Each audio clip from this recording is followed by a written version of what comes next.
ಇವತ್ತು ಬಸವೇಶ್ವರ ಸ್ವಾಮಿ ರಥೋತ್ಸವ ಅಂದ್ರೆ ಯಾವುದೇ ಒಂದು ಜಾತ್ರೆ ನಡಿಬೇಕು ಅಂತ ಅಂದ್ರೆ ಅದಕ್ಕೆ ಶತಮಾನಗಳ ಇತಿಹಾಸ ಇರುತ್ತೆ. ಆದ್ರೆ ಯಾರೋ ಅವತ್ತಿನ ಶಕ್ತಿಯಲ್ಲಿ ನಮ್ಮ ಹಿರೀಕರು ಋಷಿ ಮುನಿಗಳು ಆ ಪೂರ್ವಜರು ಜಾತ್ರೆಯನ್ನು ಆರಂಭಿಸ್ತಾ ಇದ್ರು. ಆದ್ರೆ ಇವತ್ತು ರುದ್ರೇಶಣ್ಣನವರು ಅವರ ಕಾಲಘಟ್ಟದಲ್ಲಿ ಒಂದು ಜಾತ್ರೆಯನ್ನ ಅವರೇ ಆರಂಭಿಸಿ ಇವತ್ತು ಇಷ್ಟು ವಿಜೃಂಭಣೆಯಾಗಿ ಮಾಡ್ತಿದ್ದಾರೆ ಅಂತ ಅಂದ್ರೆ ಬಹಳ ಖುಷಿ ಆಗುತ್ತೆ.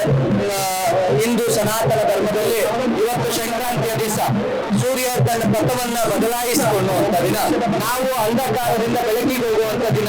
ಈ ದಿನ ಇಂಥದ್ದೊಂದು ಕಾರ್ಯಕ್ರಮ, ಇಂಥ ಒಂದು ಜಾತ್ರಾ ಮಹೋತ್ಸವ, ಬಸವೇಶ್ವರ ಜಾತ್ರಾ ಮಹೋತ್ಸವ ನಿಜಕ್ಕೂ ಅದ್ಧೂರಿಯಾಗಿದೆ. ಅದೆಷ್ಟೋ ಸಾವಿರಾರು ಜನರಿಗೆ ಅನ್ನದಾಸೋಹ, ಸಾವಿರಾರು ಜನರಿಗೆ ಕಡಲೆಕಾಯಿಗಳನ್ನು ಉಚಿತವಾಗಿ ಕೊಡೋದು, ಕಡಲೆಕಾಯಿ ಪರಿಶೀಲನೆ ಮಾಡೋದು, ನಿಜಕ್ಕೂ ಇಂಥ ಕೆಲಸವನ್ನ ರುದ್ರೇಶನ್ನ ಮಾತ್ರ ಮಾಡ್ಲಿಕ್ಕೆ ಸಾಧ್ಯ. ಬಹಳ ಅದ್ಭುತವಾಗಿದೆ ಕಾರ್ಯಕ್ರಮ, ಬಹಳ ಖುಷಿ ಆಯ್ತು ನಾನು ಬಂದು ನೋಡಿ. ನಮ್ಮ ಸನಾತನ ಧರ್ಮ ಜೀವಂತವಾಗಿದೆ, ಸನಾತನ ಧರ್ಮಕ್ಕಾಗಿ ಅನೇಕ ಕೆಲಸಗಳನ್ನ ರುದ್ರೇಶನ್ ಅವ್ರು ಮಾಡ್ತಾ ಇದ್ದಾರೆ.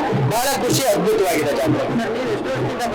ಮೊದಲನೇ ವರ್ಷ ನಮಗೆ ಗೊತ್ತೇ ಇಲ್ಲ, ಮೊದಲನೇ ವರ್ಷ ನಾನು ಬರ್ತಾ ಇರೋದು. ಈ ವರ್ಷ ರುದ್ರೇಶನ ಬಂದು ನೋಡಿ ನಮ್ಮ ಜಾತ್ರೆ ಹೇಗಿದೆ ಅಂತ ಹೇಳಿದಾಗ ನಾನು ಬಂದೆ. ಲಕ್ಷಾಂತರ ಜನ ಸೇರಿದ್ದಾರೆ, ಅದ್ದೂರಿಯಾಗಿದೆ, ಬಹಳ ಖುಷಿ ಆಗುತ್ತೆ. ಎಲ್ಲರೂ ಒಂದಾಗಬೇಕು, ಭಕ್ತಾದಿಗಳು ಧಾರ್ಮಿಕ ಭಾವನೆಯನ್ನು ಹೆಚ್ಚಿಸ್ಕೊಳ್ಬೇಕು, ಧಾರ್ಮಿಕತೆಯಿಂದ ಇಲ್ಲಿಗೆ ಬರಬೇಕು, ಭಕ್ತಿ ಭಾವದಿಂದ ಬರಬೇಕು. ಜಾತ್ರಾ ಮಹೋತ್ಸವ ಒಂದಾಗಬೇಕು, ಜಾತೀಯತೆಯನ್ನ ಮರಿಬೇಕು, ಜಾತಿಯನ್ನು ಬಿಟ್ಟು ನಾವೆಲ್ಲ ಒಂದಾಗಬೇಕು.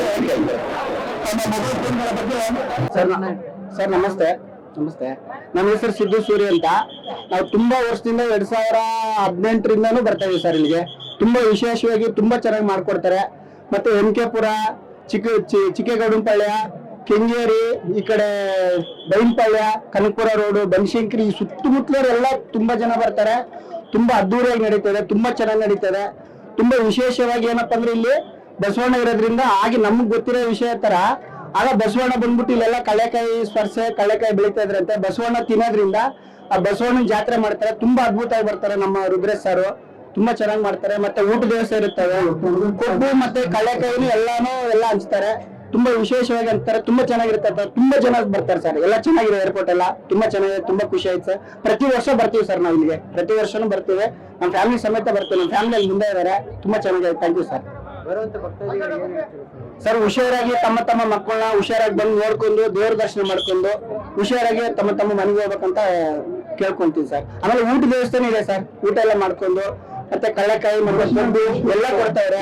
ಎಲ್ಲ ತಗೊಂಡು ದೇವ್ರ ಪ್ರಾರ್ಥನೆಯಾಗಿ ದೇವರಲ್ಲಿ ದರ್ಶನ ಮಾಡ್ಕೊಂಡು ದೇವ್ರ ಆಶೀರ್ವಾದ ಪಡೆದು ಎಲ್ಲರೂ ತಮ್ಮ ಮನೆಗೆ ಹುಷಾರಾಗಿ ಹೋಗ್ಬೇಕು ಸರ್. ಆಮೇಲೆ ಮುಂದಿನ ವರ್ಷಕ್ಕಿಂತ ಈ ವರ್ಷ ಸ್ವಲ್ಪ ಜನ ಸಂಖ್ಯೆ ಜಾಸ್ತಿ ಇದೆ ಸರ್. ತುಂಬಾ ಜನ ಬಂದಿದ್ದಾರೆ, ಹೋದ ವರ್ಷಕ್ಕಿಂತ ತುಂಬಾ ಜನ ಇದ್ದಾರೆ. ತುಂಬಾ ಜನ ಇದೆ ಸರ್, ಎಲ್ಲ ಅನುಕೂಲ ಮಾಡೋರು, ಊಟದಾಗ್ಲಿ, ರಕ್ತದಾನ ಆಗ್ಲಿ, ಮತ್ತೆ ಪ್ರೋಗ್ರಾಮ್ಗಳಾಗ್ಲಿ, ಫಂಕ್ಷನ್ ಆಗ್ಲಿ ಎಲ್ಲ ಚೆನ್ನಾಗಿ ಮಾಡಿದ್ದಾರೆ. ನಾವು ಇಷ್ಟೊತ್ತು ತೇರು ಹೇಳ್ಬಿಟ್ಟು ಬಂದಿವಿ ಸರ್ ಇವಾಗ.